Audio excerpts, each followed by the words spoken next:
Ground vehicles. Ground vehicles. What is a ground vehicle? Is this a ground vehicle? If the Anvil Spartan is so strong, then why can't it survive an A2 bomb? All this and more in today's episode of In the Verse. Today's topic: an overview of armed ground vehicles with a minor focus on their effectiveness against airborne targets. Before we begin, I must cover a few terms and things. For one, I'm occasionally going to be saying time to empty mag. By this I mean the amount of time it takes for a ballistic weapon to fire all of the rounds it has. This does not include overheating at its max fire rate. Maximum possible damage is the maximum possible damage that can be done with a ballistic weapon before it runs out of ammo, presuming that all the shots land. I will not be covering ground vehicles without weapons in this episode. I will be covering the vehicle's stock. No upgrades, no changes, nothing. When you buy them, that's what you get, and that's what I'm reviewing. Starting with everyone's favorite space fan, the RSI Ursa Rover.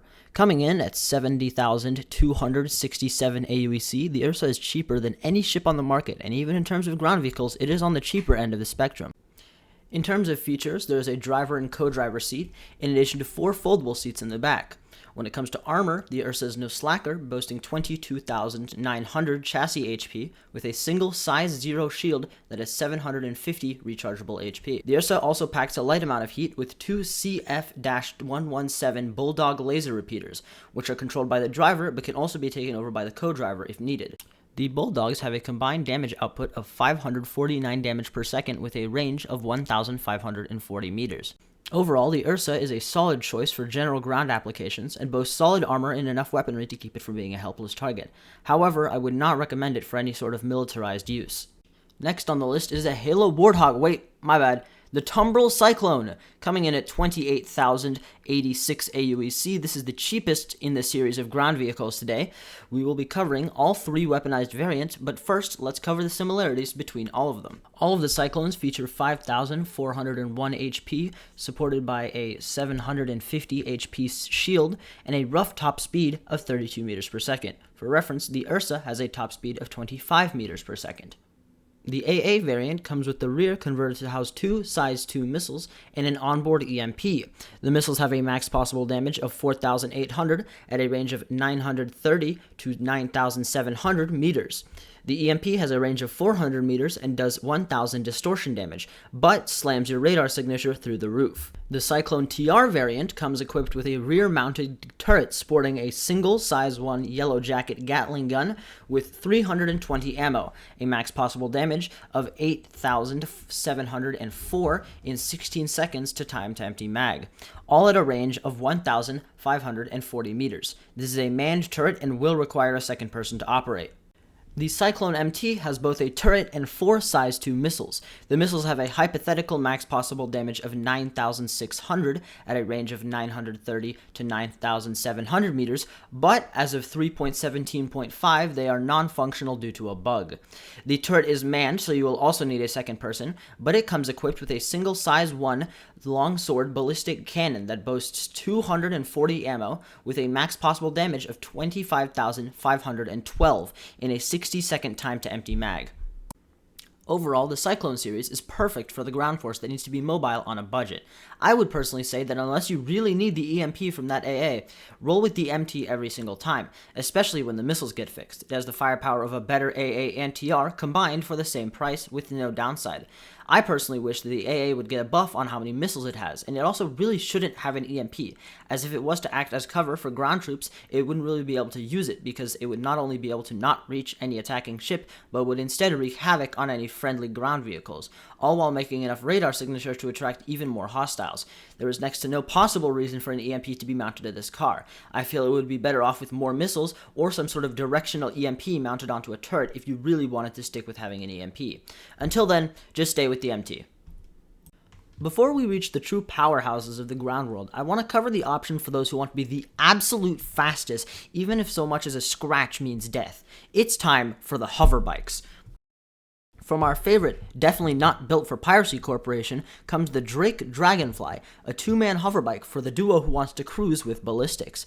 Armed with two size 1 Havoc scatterguns, which have a max possible damage of 64,800 in a 60-second time to empty mag, it is safe to say that the Dragonfly is far from harmless. At a chassis HP of 2,120 and a single size 0 750 HP shield, you are far from flying a tank, but where armor is lacking, speed is going into overdrive at a top land speed of 200 meters a second. While on the pricey side at 272,700 AUEC, it also functions in 0G and has a maximum speed of 500 meters a second with no atmosphere holding it back. Unfortunately, the hoverbike does count as a snubcraft and is therefore fair game for station AA defenses to wipe it out. In addition, the passenger cannot wield weapons in the back yet. If they could, this would be by far the best hit-and-run craft in the game once your passenger finds a rocket launcher or railgun. Overall, if your strike force is in need of blazing troop transport and scouting, the Drake Dragonfly may be your vehicle of choice. Moving on to something not manufactured by humanity, but instead by the ZN, the AOPOA Nox hoverbike is a single-man hoverbike with dual CF-117 Bulldog laser repeaters with a burst DPS of 672 and a 1.5 second time to empty mag. At more expensive than even the Dragonfly, with a cost of 349,200 AUEC, this bike is far from the poor man's choice. But at that cost, you get a sleek hover bike with 600 meter a second 0G speed and a 200 meter a second ground speed, as well as a chassis HP of 1,825, supported by a single size 0 shield with 750 HP. One thing I have noticed about the Nox is that it's far more resistant to exploding due to collisions than the Dragonfly. It may be some bug with the collision physics, but I've managed to survive ramming at full speed into cliffs, rocks, trees, and general surfaces. That isn't to say it's immune. As I was testing, I did manage to hit a tree and blow up, but unlike the Drake Dragonfly, a random pebble hitting you will not cause this entire thing to go up in flames. Now, don't get me wrong, all of these options are good, but none of them truly excel at raw damage potential and combat power quite as good as the next category, heavy vehicles. From popular military manufacturer Anvil Aerospace, built on the Atlas platform, comes the Spartan personnel carrier, featuring a single driving seat in control of both driving and the roof-mounted turret, and 8 seats for the troops you're transporting.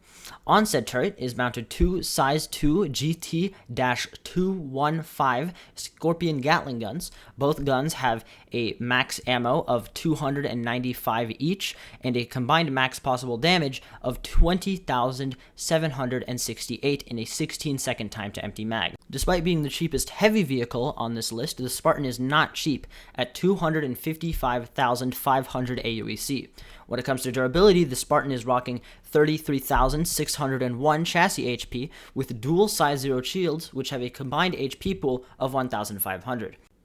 The primary downside of the Spartan is its size. Due to being built on the Atlas platform, the only current available ship that can carry the Spartan is the Crusader Industries Hercules Starlifter series.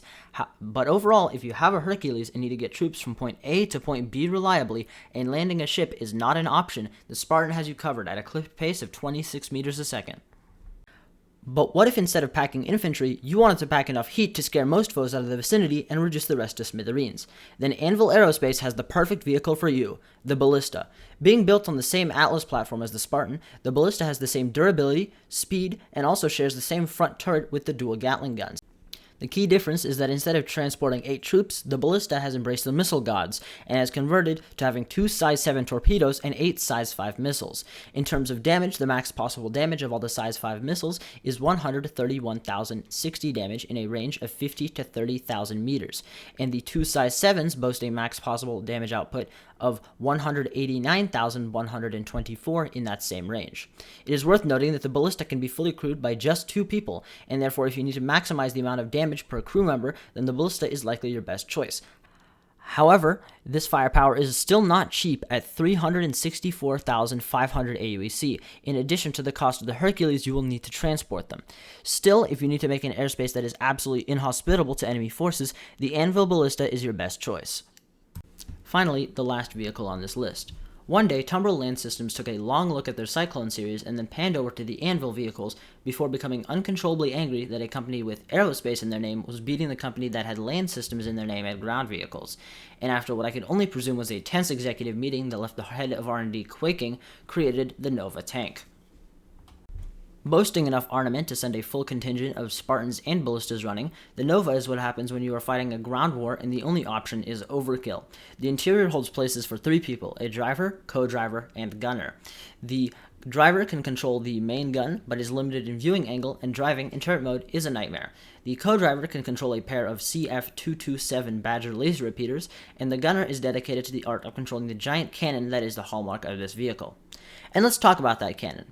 It is technically a size 5 ballistic cannon, but that is frankly an insult to the raw power it holds. Before I list numbers, I want to provide a frame of reference. The Anvil Hurricane is a heavy fighter with a total health pool of 18,586 chassis HP, with a 9,008 shield HP on the front and back of the ship. It is a rather durable fighter compared to the Arrow, Gladius, and many other light fighters. The ballistic cannon mounted to the Nova has 40 ammo and does 18,500 damage per shot. That's a maximum possible damage of 740 damage in 200 seconds time to empty mag. And this is no missile barrage. Once the round is fired, no noisemakers or decoys can cause it to miss. Since this gun is ballistic, it hits through shields, and that means if you get a shot off at a fighter, they are unlikely to exist much longer. Not only that, in addition to the main gun, there are also 24 size 2 missiles available to the gunner, 12 times what the Cyclone AA has. Now, unfortunately, the cannon can only aim at a pitch of -5 degrees to 30 degrees relative to the rest of the tank, which means fighters can easily evade the main gun, but the co-driver's guns will still keep the air far from safe. The Nova is far more suited to eliminating ground forces than airborne ones, but is far from helpless. The Nova is also packing armor like no other at this list at 87,600 chassis HP and 3 size 0 shields with a combined HP of 2,250. All of this comes at the cost of cost. At the cost list on this list, the Tumbrel Nova will set your budget back by 546,026 AUEC, and you will need a Hercules to transport it, although you can reportedly fit 3 inside a C2, which is better than the 2 Spartans or ballistas that can fit in the same space. All things considered, if you are in the need of the undisputed king of ground-to-ground combat, then bow down to the Nova. But there is one factor I've neglected to mention thus far. I felt it was a bit too difficult and cumbersome to explain in the beginning, and also I guess this is sort of like a plot twist ending, even though it really isn't. This mysterious factor that I'm alluding to is one that anyone that has fought a ground vehicle while in a ship has had to wrestle with: detection radius. Now, the name itself is pretty self-explanatory, but let me lay down how the math works. As of 1.17.5, there are 3 sizes of radar a ship can come with. These are size 0, 1, and 2. But on the RSI website, they will be listed as V, S, and M respectively, presumably meaning very small, small, and medium-sized. Now, if you've ever flown a ship, you've probably seen one of your displays telling you what your EM and IR signature are. Well, these are what those numbers are for. In order to find your detection radius in meter, you need to know 3 things: your current EM and IR signature, your opponent's radar size, and a basic grasp of multiplication. The formula goes something like this: your current EM and IR signature added together times the size of the radar plus 1 times 1/4 is equivalent to your detection radius in meters. For example, if you had an EM signature of 400 and an IR signature of 500 and your opponent had a size 1 radar, you would appear on the radar within 450 meters. Now, normally ships have huge signatures. For example, the Hercules series has signatures in the tens of thousands, but ground vehicles, due to not needing anything massive like a power plant, quantum drive, or thrusters, typically have absolutely tiny signatures. Many vehicles have a detection radius of less than a kilometer, and for most pilots in the skies, they dare not operate that close to the ground due to the amount of danger involved in flying that low. This means that a good ground force can just cruise in without any ships knowing better. In addition to this, it also forces the ships to get extremely close if they want to hit you, since gimbals and the marker telling you where to fire will not appear if you do not have a radar lock on somebody. Not only that, but many missiles have a minimum range that falls outside this radius, which means they can only be dumbfired at ground vehicles since they can't fire when they have a radar lock because they're too close, but also can't see the ground vehicle upon getting out of minimum range. Now, your EM and IR signature will fluctuate depending on your components and also how you're driving, generally stuff like that. So I'm going to be citing these numbers from Urkel.games. But you can do the math of a specific situation on your own, but the radar detection radii of these vehicles on a size 2 radar goes something like this. The Ursa has a detection radius of 502.5 meters. The Cyclone AA has a detection radius of 1,525.5 meters. However, this is most likely when the EMP either charges or fires.